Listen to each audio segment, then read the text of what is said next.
السلام علیکم dear friends, کیسے ہیں آپ سب؟ امید ہے آپ سب خیریت سے ہوں گے۔ میں بھی بالکل ٹھیک ٹھاک ہوں، اور بڑے دن کے بعد ولاگ میں نے بنایا ہے، اور اتنی سستی سی ہو گئی ہے۔ میں ویڈیو تو ڈیلی ڈالتی ہوں، لیکن کوئی شارٹ وغیرہ ڈال دیتی ہوں، لیکن باقاعدہ ولاگ جو ہے وہ میں بالکل بنا ہی نہیں رہی۔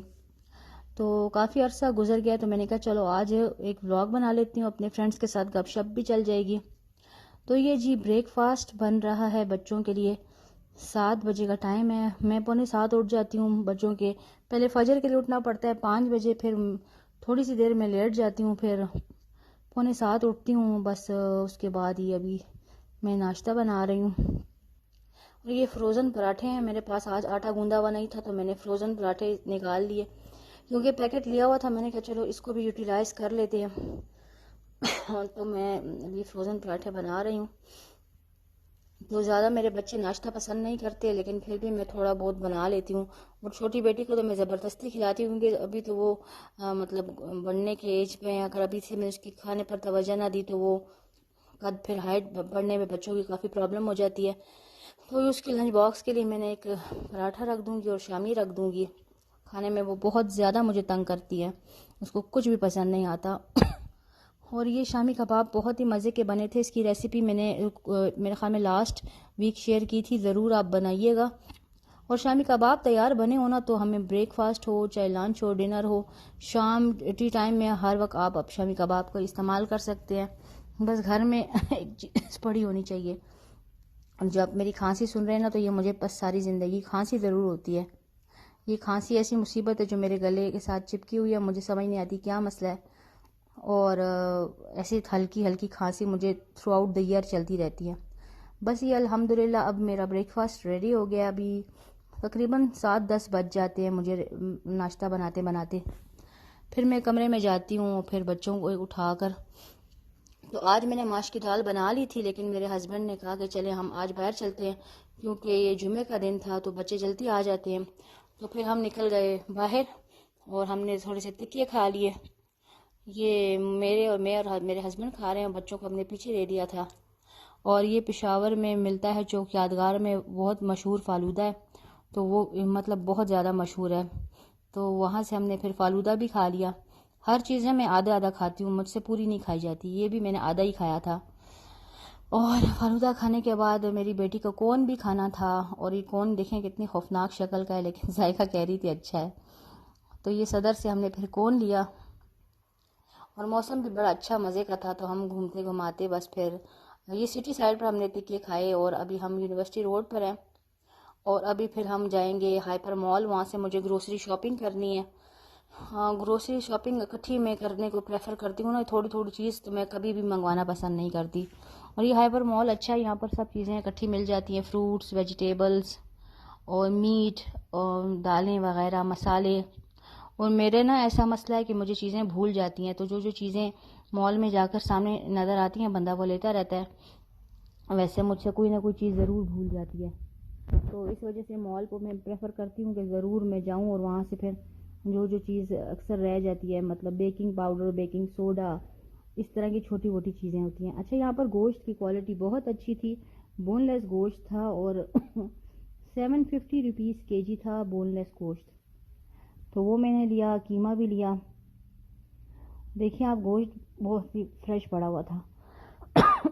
کھانسی دیکھیں میرے ساتھ ساتھ چلتی جا رہی ہے، اور یہ دیکھیے پائے بھی اس کے پاس پڑے ہوئے ہیں صاف ستھرے کر کے، اور کلیجی بھی ہے، اور یہ دیکھیں یہ چپل کباب کا قیمہ بھی انہوں نے ریڈی کیا ہوا تھا، مطلب آپ یہاں سے تیار قیمہ لے جائیں اور گھر میں جا کر چپل کباب بنائیں، اس میں انہوں نے مسالے وغیرہ سب ایڈ کیے ہوئے تھے۔ اور یہ 500 روپیز کے جی تھا، وہ تو میں نے خیر نہیں لیا، اور میں نے سادہ قیمہ لیا، پلین قیمہ، اس میں کس قسم کی کوئی چیز نہ ہو، کیونکہ پتہ نہیں کیا کیا پیستے ہیں۔ اچھا، یہ قیمہ وغیرہ میں نے فریز کر دیا تھا گھر آ کر، اور یہ ایک میں نے ڈرار میں، فریج کی ڈرار میں قیمہ رکھ دیا تھا، اور ایک میں نے گوشت رکھ دیا تھا صاف کر کے۔ گوشت وہ صاف ہی کر کے دیتی ہے، بہرحال میں نے دھو کر چھاننی میں ڈالا، اس کو سکھا کر پھر میں نے پیکٹ بنا دیے۔ اور یہ مغز اور کلیجی بھی لی تھی میرے ہسبینڈ نے اور بیٹے نے۔ آپ یقین مانیں گے میں نے کبھی ساری زندگی ان چیزوں کو منہ کے ساتھ بھی نہیں لگایا، لیکن ان کو بہت اچھی لگتی ہے، یہ بناتے ہیں پھر۔ اور یہ میں نے لیا تھا سارا سامان گروسری کا، گروسری تو کم تھی اور بچوں کا سامان زیادہ تھا. بچوں نے اپنے لیے جب بھی جاتے ہیں نا تو ان کی لاٹری نکل آتی ہے, یہ بس چیزیں اٹھاتے رہتے ہیں اور فضول چیزیں اپنے لیے بھرتے رہتے ہیں ٹرالی میں. اچھا, یہ جو مجھے پاستا ملا ہے نا, تو اس سے میں آپ کو آش بنانے کی ریسیپی بتاؤں گی. اور آش ویسے تو گھر میں بنتی ہے, لیکن جب تیار مل جاتی ہے تو چیز, تو پھر کیا ضرورت ہے اتنی محنت کرنے کی. اور یہ میں نے کچھ دالیں لے لی تھی, آپ دیکھ رہے ہوں گے. اچھا, کھانسی کے آپ لوگوں کے پاس کوئی اچھی سی ٹپ ہو تو مجھے بتائیے گا, جس سے میری کھانسی جو ہے خاموش ہو جائے. تو بس یہ دیکھیں, میں نے لیے چلی ساس, سویا ساس, سرف لے لیا میں نے. اچھا, یہ میں نے لیا ہے کہ اسٹین ریموور ہے, تو یہ تھا 420 روپیز کا. چھوٹی سی باٹل ہے, لیکن بچوں کے کپڑوں پر, شرٹس وغیرہ پر پین کے داغ وغیرہ بن جاتے ہیں, تو جو بال پوائنٹ کے داغ ہوتے ہیں نا وہ نہیں جاتے. تو اس وجہ سے میں نے یہ لیا ہے. میں نے کہا چلو اس کو میں ٹرائی کروں گی, اس کا ریویو پھر آپ کو دوں گی کہ یہ کیسا ہے. تو یہ میں نے لے لیا تھا ساتھ میں. آج کل ستارہ یاسین ایک لیڈی ہیں, تو ان کا بہت قصہ آ رہا ہے کہ ان کے ہسبینڈ دوسری شادی کر رہے ہیں. تو دوسری شادی تو ہمارے اسلام میں جائز ہے, لیکن ہمارے جو مرد ہیں نا, سارا مسئلہ انہی کا ہی ہوتا ہے, کیونکہ وہ انصاف نہیں کر پاتے اپنی دونوں بیویوں کے درمیان. تو سب سے بڑی یہی مسئلہ ہوتا ہے. قرآن میں بھی ہے کہ تم دوسری شادی کر سکتے ہو اگر تم انصاف کر سکو, اور بے شک ہرگز تم انصاف نہیں کر سکو گے. ہمارے پیارے نبی حضرت محمد صلی اللہ علیہ وسلم جب اپنی بیویوں کے جو گھر ہوتے تھے مٹی ڈالتے تھے نا, تو وہ ڈولوں کو بھی مٹی کے ڈول ناپ کر ڈالتے تھے تاکہ انصاف ہو سکے. لیکن آج کل جو حالات چلتے ہیں نا, پھر مرد جو ہیں تو وہ اتنا ایک بیوی کی طرف ہو جاتے ہیں کہ وہ دوسری بیوی کو, پہلی والی بیوی کو بالکل بھول جاتے ہیں. تو ایک چھوٹی سی پیاری سی بچی ہے ستارہ یاسین, مجھے بہت ہی اچھی لگی, اور میری دعائیں اس کے ساتھ ہیں کہ اللہ تعالیٰ اس کی زندگی میں آسانیاں پیدا کرے اور ان کے شوہر کو توفیق دے کہ وہ انصاف کریں اپنی دونوں بیویوں کے درمیان. کیونکہ شادی کرنا تو آسان ہے, لیکن بیویوں میں بیلنس بنا کر رکھنا, یا ماں اور بیوی کے درمیان بیلنس بنا کر رکھنا, یہ سب ذمہ داری شوہر پر ہوتی ہے. اور ان کی یہ بات سے میرا بڑا دل خفا ہوا کہ وہ کہہ رہی تھیں کہ چلیں میرا یوٹیوب چینل چل پڑا ہے تو مجھے اب کسی کی محتاجی نہیں ہوگی. تو مجھے ان کی یہ بات بڑی دل پر لگی ہے. میں نے کہا وہ یہ سوچ رہی ہوں گی کہ ہو سکتا ہے شادی کے بعد میرے ہسبینڈ بدل جائیں اور میرا خرچہ وغیرہ میرے بچوں کا نہ اٹھائیں. تو چلیں, اللہ تعالیٰ نے ان کے لیے رزق کا کوئی اور وسیلہ بنا دیا. اللہ تعالیٰ بے شک بہت بڑا کارساز ہے, اور اللہ تعالیٰ ان کی مدد کرے, ہم سب کی مدد کرے, آمین. تو یہی تھا میرا آج کا ولاگ. اگر پسند آئے تو ضرور لائک کیجیے گا, میرے چینل کو سبسکرائب کیجیے گا, آپ کے سپورٹ کی بہت ضرورت ہے.